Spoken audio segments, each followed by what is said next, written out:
आज हम देखेंगे जनजातीय विद्रोह। चलिए इसके बारे में थोड़ी कहानी जानते हैं। सोचिए वो आदिवासी अंग्रेज जो के आने से पहले आत्मनिर्भर थे। खेती, शिकार, जंगल ही उनके जीवन का आधार था। उनके अपने सामाजिक नियम, कानून, मुखिया थे। फिर अंग्रेजों के आने से पुलिस प्रशासन, नए कानून, जिसके कारण सबसे ज़्यादा उनके ज़मीन पर असर पड़ा। अब उनकी ज़मीनें छीनने लगी। जो ज़मीन के वो मालिक थे, अब मज़दूर मालिक थे, वे अब धीरे-धीरे अपनी ही ज़मीन पर मज़दूर बन गए या पूरी तरह से भूमिहीन हो गए। जंगल में उनके जीवन के संसाधन थे, अब उन पर अनेकों पाबंदियाँ लगा दी गई, जैसे लकड़ी काटना, वन उपज इकट्ठा करना, यहाँ तक कि झूम कृषि पे- झूम कृ- एक सेकेंड।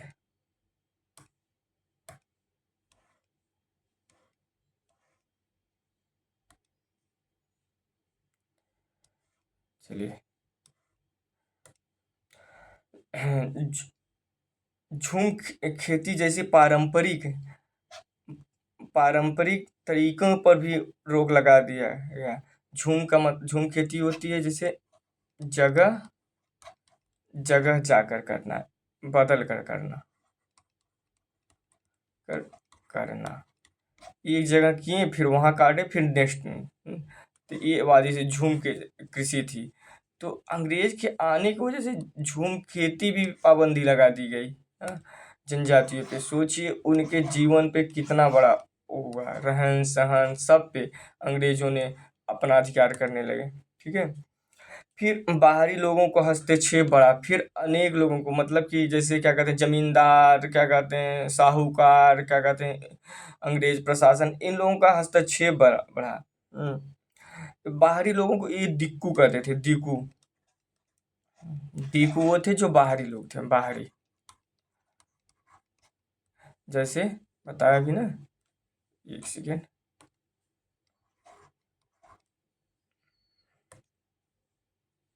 बाहरी जमींदार, साहूकार, अंग्रेजी प्रशासन इत्यादि। हाँ, ठेकेदार, इसमें सब इत्यादि। ये आदिवासियों की जमीन हड़पते थे और उनको कर्ज देते थे। कर्ज के जाल में, जैसे साहूकार उनको कर्ज देते थे, कर्ज के जाल में फंसा लेते थे और उनका शोषण करते थे। और धर्म परिवर्तन, क्या कहते, ईसाइयों का प्रवेश हुआ। ईसाई धर्म परिवर्तन की कोशिश कर रहे थे। इसके साथ ईसाई मिशनरी ने धर्म परिवर्तन की कोशिश की, जिससे उनके पुरानी जो धार्मिक मान्यताएं थी, उनको ठोस पहुंच रहा था। मान्यताओं और परंपराओं को खतरा महसूस हुआ था। इन सब को देख खतराओं के महसूस होने के बाद फिर अंग्रेज, क्या कहते हैं, सोचिए वो जनजाति जो आम नागरिक की तरह रह रहे थे, उन्होंने हथियार उठाने पे मजबूर हुआ। अंग्रेजों ने यहाँ शोषणकारी नीति अपनाई। ठीक है। चलिए,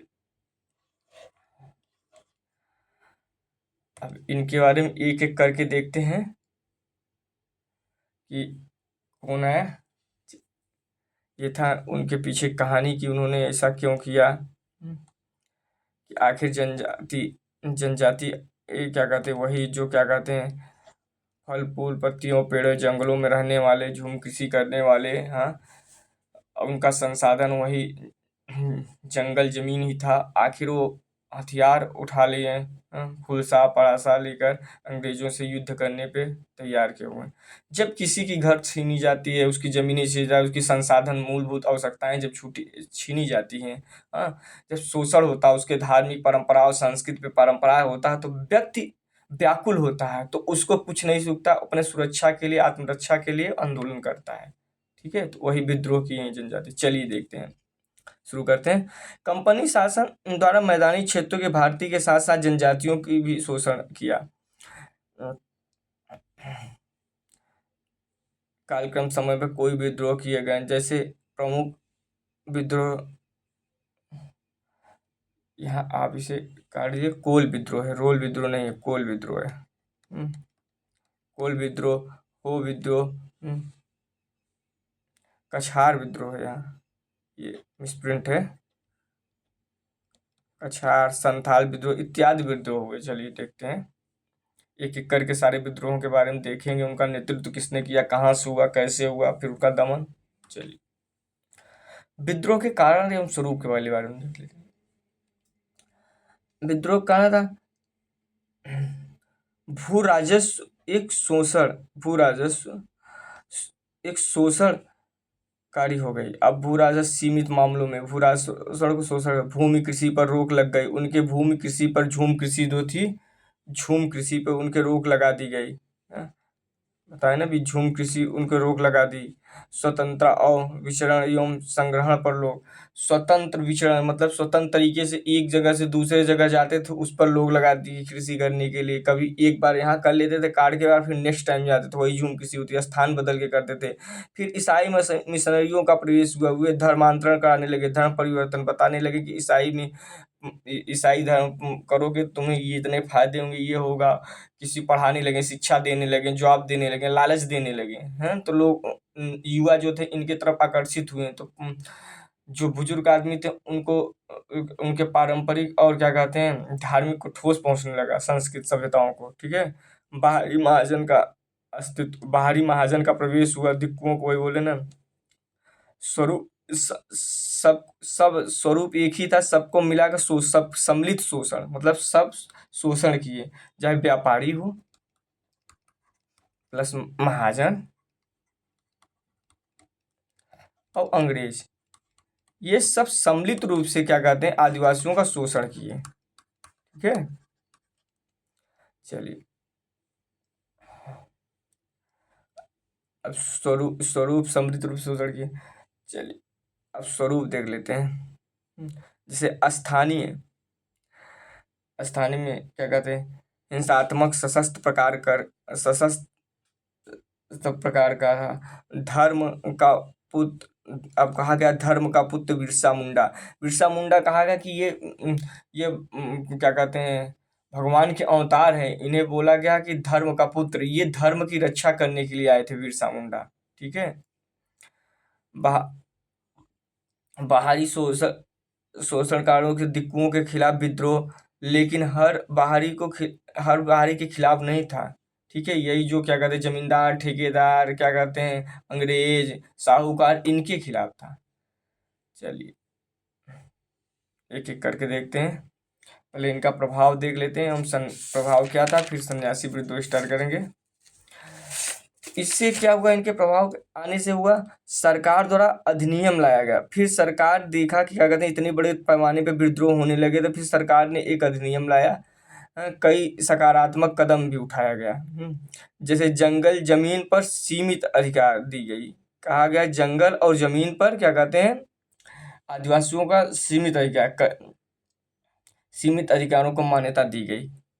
कहा गया कि ये यहाँ रहेंगे, यहाँ के निवासी हैं, ये मतलब इतनी कटाई कर सकते हैं, यहाँ जोत सकते हैं। ठीक है, और बाहरी लोगों के हस्तक्षेप से मुक्ति का प्रावधान, कहा गया कि बाहरी लोगों का यहाँ इंटरफेयर नहीं होगा, मुक्ति। जैसे क्या कहते हैं जिन्हें अंग्रेज चाहेंगे बस वही आएंगे, और सब नहीं आएंगे, साहूकार के, जमींदार, ठेकेदार, इन पे कहा गया पाबंदी लगाई गई, मुक्ति। ठीक है, चलिए अब एक एक करके देखते थे। ये था क्या कहते हैं अंग्रेजों के आने के बाद क्या हुआ, फिर उसके क्या कहते हैं स्वरूप क्या था, प्रकृति क्या था, स्वरूप क्या था, फिर प्रभाव क्या था। ठीक है, ये आप मेंस पॉइंट आप यूज लिख सकते हैं। अब हम एक एक करके सन्यास विद्रोहों को देखेंगे। पहले देखते हैं सन्यासी विद्रोह। सन्यासी विद्रोह जैसे विद्रोह में जैसे हिंदू नागा गिरी संप्रदाय के लोग शामिल थे। हथियार बंद समूह थे, इन्हें क्या कहते हैं उत्तरी पत्राओं पर प्रतिबंध लगा। इनके सॉरी यहाँ गलत लिखा गया है, मिसप्रिंट है गया। इनके तीर्थ यात्राओं पर प्रतिबंध लगा दिया, प्रतिबंध के कारण। इसका उल्लेख मिलता है आनंद मठ में। इस प्रिंट है, चलिए यहाँ लिख देते हैं आनंद मठ में। इस पॉइंट को याद रखिएगा, संताल विद्रोह का उल्लेख कहाँ मिलता है? आनंद मठ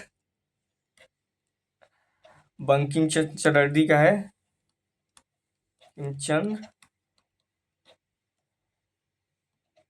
चटर्जी के उपन्यास में।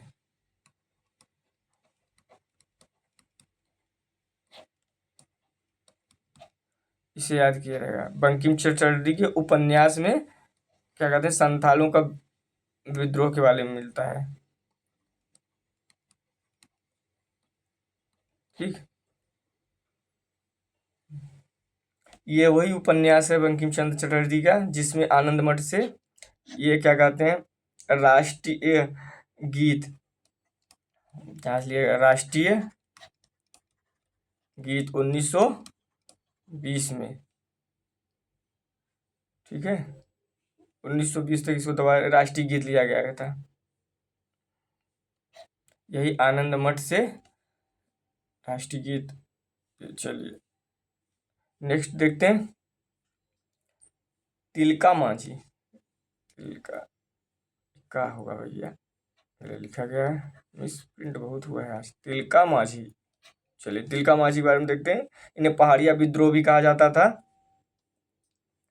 इन्हें पहाड़िया विद्रोह भी कहा जाता था, पहाड़िया विद्रोह। यह बंगाल, बिहार और उड़ीसा के कुछ क्षेत्रों में, उड़ीसा के क्षेत्र में हुआ। यह ईस्ट इंडिया कंपनी ज़्यादा लगान वसूलने और जमीन जब्त करने के विरोध में हुआ। नेक्स्ट पॉइंट, अंग्रेजों के खिलाफ छापामार युद्ध करते थे। ये पहाड़िया विद्रोह अंग्रेजों के खिलाफ छापामार युद्ध करते थे। 1784 में भागलपुर के कलेक्टर अगस्टस को इन्होंने तीर मार दिया, तीर से हमला किया और उसे पूरी तरह घायल हुआ और बाद में उसकी मृत्यु हो गई, जिससे 1785 में इनको फांसी दे दी गई। भागलपुर में फांसी दे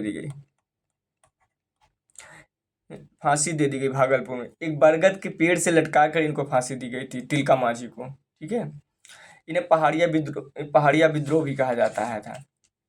ये आदिवासी पहाड़ी थे। ठीक है, चलिए नेक्स्ट देखते हैं।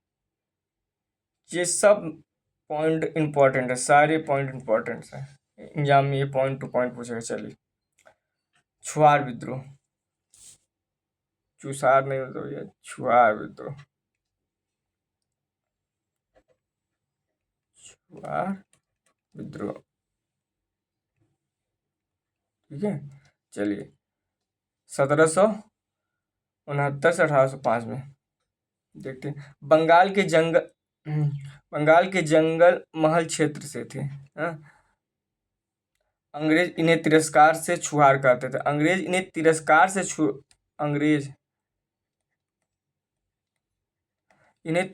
से छुआर कहते थे। जंगली असभ्य इन्हें कहते थे, ये जंगली हैं, असभ्य हैं। ये पाई का कार्य करते थे, पाई का कार्य करते थे। पाई वंशानुगत होता था। ये सैनिक और जमींदार के लिए कार्य करते थे, सैनिक और जमींदार के लिए कार्य करते थे। पाई जो है ये पाई का कार्य करते थे। ये पाई क्या होता है ये याद करिएगा। पाई छुआर क्या करते थे, पाई का कार्य करते थे। हाँ, और पाई क्या होते थे, सैनिक, ये वंशानुगत होते थे, पीढ़ी दर पीढ़ी।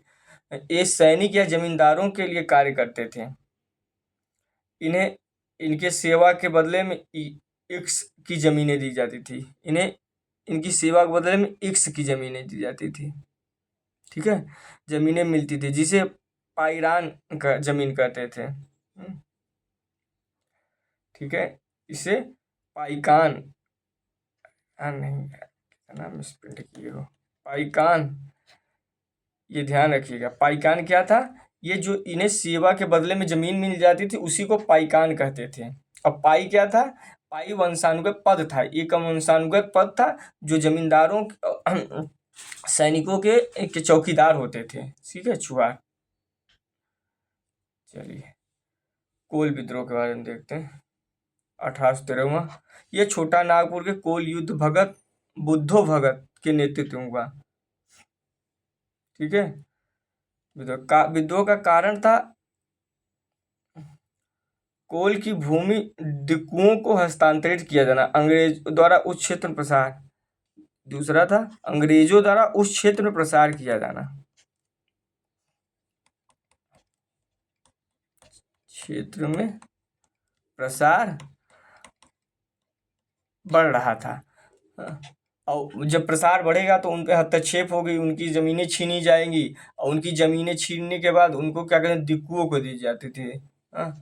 दिक्कुओं को दिक्कु वही बाहरी लोग होते थे, उन्हें दी जाती थी। अब शोषण बढ़ेगा ही जब उनके क्षेत्र में अंग्रेजों का इंटरफेयर बढ़ेगा, तो इसी को लेकर उन्होंने विद्रोह किया। ठीक है, चलिए नेक्स्ट देखते हैं संथाल विद्रोह 1855 से 56। ये बिहार में हुआ। बिहार में सिद्धू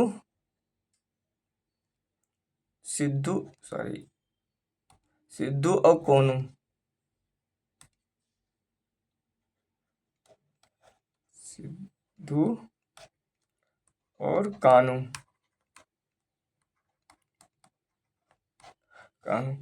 के नेतृत्व में हुआ। ये स्थानीय जमींदार महाजनों द्वारा किए जा रहे शोषण के विरुद्ध था। ठीक है, महाजनों द्वारा किया, ये स्थानीय और जमींदारों के शोषण के विरुद्ध। ये स्थानीय जो वहाँ के जमींदार थे और महाजन थे, वो क्या कहते हैं, इनका शोषण करते थे। इनका क्या कहते हैं, इनसे क्या कहते हैं, बेगारी कराते थे, फिर इनसे कर लेते थे, अनेक प्रकार का इनके खिलाफ शोषण करते थे। तो उनके क्षेत्रीय स्थानीय लोगों के, ये अंग्रेजों के विरुद्ध नहीं था, स्थानीय लोगों के विरुद्ध था, जिसके नेता थे सिद्धू और कान्हू। ठीक है, चलिए नेक्स्ट विद्रोह देखते हैं। मुंडा विद्रोह बहुत फेमस है। अगर क्या कहते हैं, झारखंड में कोई भी सीएम हो, वो मुंडा की क्या कहते हैं, उसको जोड़ना पड़ता है उनके क्या कहते हैं परिवार से, उनकी रिस्पेक्ट करनी ही पड़ती है, बहुत फेमस है। चलिए मुंडा के बारे में देखते हैं, और इनका थोड़ा इतिहास भी बताएंगे मुंडा के। इसको क्या कहते हैं, उलगुन और महान क्या कहते हैं, कोल्हार विद्रोह भी कहते हैं। कोल्हार है भैया, हाल। ठीक है, छोटा नागपुर क्षेत्र के सिंहभूमि और रांची वाले क्षेत्र में हुआ था। स्वतंत्रता प्राप्त करना और मुंडा राज्य स्थापित करना। स्वतंत्रता प्राप्त करना था और मुंडा राज्य स्थापित करना। सामाजिक रीति रिवाज और भूमिहीन तथा पारंपरिक काफी प्रभावित हुए। अंग्रेजों के आने से इनके सामाजिक रीति रिवाज और भूमि छीनी गई, भूमिहीन हो गए, और इनके क्या कहते हैं पारंपरिक जो क्या कहते हैं सांस्कृतिक थे, वो क्या कहते हैं उसको ठेस पहुंचा। इसलिए इसके नेता थे बिरसा मुंडा, नेता बिरसा मुंडा थे। ठीक है, चलिए बिरसा मुंडा के बारे में थोड़ा कहानी बता देते हैं आप लोगों, क्योंकि बहुत पॉपुलर में थे। बिरसा मुंडा लोगों ने कुटकटी व्यवसाय की पुनः बहाली के लिए बिरसा मुंडा के नेतृत्व में विद्रोह किया था। बिरसा मिशनरी शिक्षा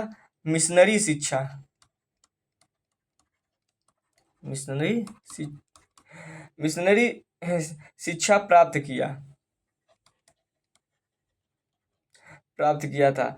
उन्होंने बेगारी समाप्त करने के लिए एंग्लो इंडियन वकील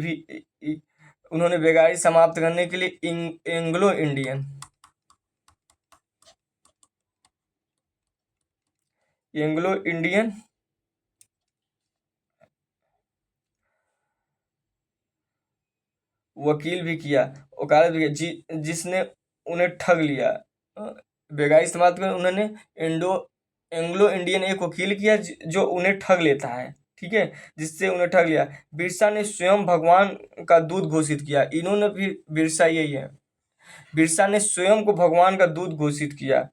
मुंडा जाति का शासन स्थापित करने के लिए विद्रोह का ऐलान किया। बिरसा वैष्णव तथा आनंद पांडे उसके गुरु थे। बिरसा के वैष्णव तथा आनंद पांडे याद किए रहिएगा, मान लीजिए कभी पूछ ले। वैष्णव तथा इनके गुरु थे आनंद पांडे। ठीक। बिरसा को गिरफ्तार कर लिया गया। बाद में हैजा से उनकी मृत्यु हो गई। इनको गिरफ्तार किया, बाद में इनकी हैजा। बिरसा के बाद मृत्यु के बाद मुंडा ने नेतृत्व संभाला और मुंडाओं के विद्रोह को उलगुलान महान हलचल कहा गया। उलगुलान को महान हलचल कहा गया। इस विद्रोह का दमन किया गया। बाद में सरकार ने मुंडाओं को 1908 में छोटा नागपुर के टेनिस एक्ट के तहत खुटकट्टी का अधिकार दिया तथा बेगारी पर प्रतिबंध लगा दिया गया। ठीक है, ये था बिरसा मुंडा की कहानी। चलिए, अहोम एवं तेभागा विद्रोह। चलिए अहोम विद्रोह के बारे में देखते हैं। अहोम असम का सशस्त्र विद्रोह था। असम का सशस्त्र विद्रोह था। रीजन यह था कि अंग्रेजों ने अहोम लोगों से वादा किया कि वे वर्मा के आक्रमणकारियों के यहाँ से खदेड़ने के बाद वापस चले जाएंगे, परंतु ऐसा किया नहीं। अंग्रेजों ने अहोम लोगों से कहा कि यहाँ के जो वर्मा के लोग आए हैं आक्रमणकारी हैं, उनको खदेड़ के फिर हम वापस चले जाएंगे। लेकिन उनको खदेड़ने के बाद फिर ये वहाँ विस्तारवादी नीति इनका तो भिड़ गया था, शोषणकारी, तो फिर अंग्रेजों वहाँ से गए नहीं। इन्हीं के खिलाफ क्या कहते हैं विद्रोह हुआ। ये सशस्त्र विद्रोह था। ठीक है, चलिए तेभागा विद्रोह के बारे में देख लेते हैं। तेभागा का शाब्दिक अर्थ होता 3 भाग। 3 भाग, 3 भाग मतलब 1/3, 2/3, 2/3 हिस्सा जोतने वाले किसान को मिलता और 50% बरगादार है। ये बरगाछ नहीं, बरगादार दारों को, बरगादार, सॉरी सही से लिखिए, अब इसके बारे में पूछ लेगा तो। बरगादार दार, अभी बताते हैं बरगादार क्या है। 1 सेकंड रुके रहिए। 50% बरगादारों की जमीन पर रखती थी, खेती करते थे। चलिए क्या होता था, ये 3 हिस्से मतलब 2/3 हिस्सा जोतने वाले किसानों को, जो 2/3 हिस्सा जोतने वाले किसानों को, उन्हीं यही जो जोतने वाले किसान, ये जोतने वाले किसान थे, वाले किसान को बरगादा कहा जाता है। किसान, ठीक है, किसान को दिया जाता था। और 50% जो था, 50% क्या कहते हैं बरगाद किसान दूसरे के जमीन पर खेती करते थे। ये 50% जो होता था, ये किसान दूसरे के जमीन पर खेती करते थे और 50% जमींदार को मिलता था। जैसे आज का बटाई है, अधिया जिसे कहते हैं, आधा हमें दे दो आधा तुम ना। 50% जमींदार, तो इन्हें जोतेदार कहते थे, जोतेदार। तो 50% बरगादार को मिलता था, 50% जोतेदार जमीन को, जिसकी जमीन होती थी, अगर कोई उस पर जोतता था तो वो 50% अपना ले लेता था और 50% इनको देता था। फिर अंग्रेजों के द्वारा कर बढ़ा दी गई। जमींदारों पे जब कर बढ़ा तो ये 50% इनके पास होता था तो ये कर देता, लेकिन अंग्रेज 100% का, उनसे क्या मतलब है कि आप किसानी का खेती कर रहे हैं या नहीं कर रहे, वो 50% कर लेते थे। तो ये क्या कहते हैं, कर इनको ज़्यादा देना पड़ता था और फिर बरगादारों से भी ये कर लेते थे। इसी को लेकर, इसी के खिलाफ ये क्या कहते हैं तेभागा विद्रोह हुआ। ठीक है, चलिए नेक्स्ट रिपीटिव नहीं है लेकिन कुछ और देख लेते हैं विद्रोह, जैसे भील विद्रोह। यहीं आओ, पॉइंट नोट कर लो, भील विद्रोह। भील विद्रोह भील विद्रोह 1913 में राजस्थान में।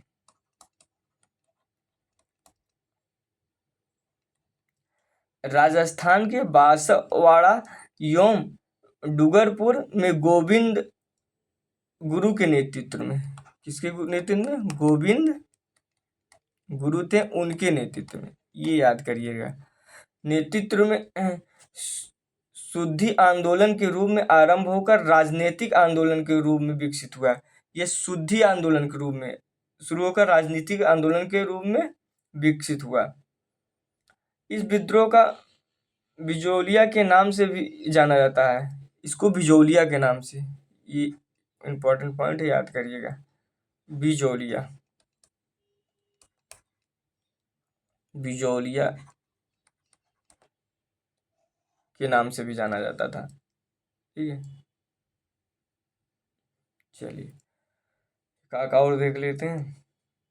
एक भील विद्रोह वहां हुआ था 1818 से 1848 में, इसको यहाँ नोट कर लीजिए। 1818 से 1848 में एक भील विद्रोह महाराष्ट्र में हुआ था। ये कब हुआ था? 1800 सॉरी, भील विद्रोह लिखिए पूरा, 1818 से 1848 तक। ये खानदेश के अंग्रेजी अधिग्रहण एवं कृषि संकट से विद्रोह के कारण थे। इन्हें खानदेश के अधिग्रहण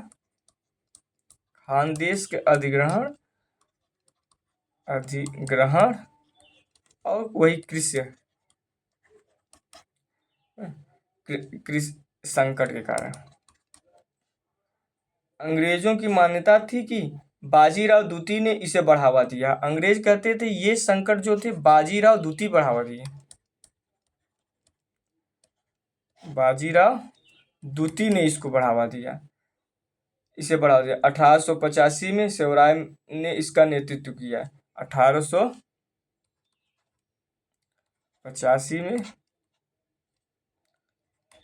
शिवराम ने इसका नेतृत्व किया था। ठीक है, ये एक भील विद्रोह क्या कहते हैं राजस्थान में हुआ था, उसका नेतृत्व गोविंद गुरु ने किया था। और एक भील विद्रोह हुआ था महाराष्ट्र में,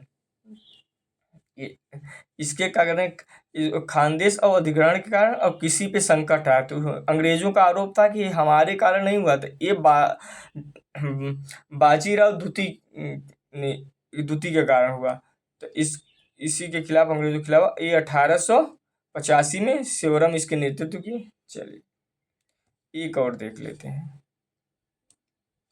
रंपा